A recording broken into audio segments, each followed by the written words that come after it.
देखिए भाई, जब आप उतरे में लगा दें। चलान आपको पता चल गया कि 2000 रुपए फाइन है, बहुत पैसे आपके पास नहीं, आप जमा करें ना, फाइन जमा करें ना। अगली दफा आपको पहन के आना चाहिए था।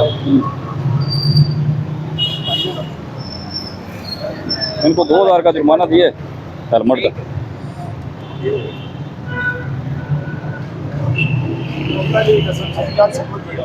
सर जी, आप हमारे मोहतरम में फाइन पे करें, बाइक ले जाएं। वो सर आपका जाती इशू है ना, डॉक्यूमेंट पास रखें ना। आपके पास आईडी कार्ड नहीं है, लाइसेंस नहीं है, कागजात नहीं है।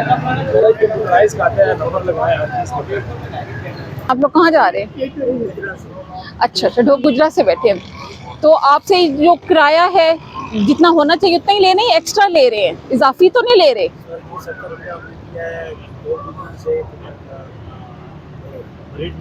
मरीड तक 70 ही है, 70 पे ही लेते थे पहले, यानी कि ओवर चार्जिंग नहीं हो रही।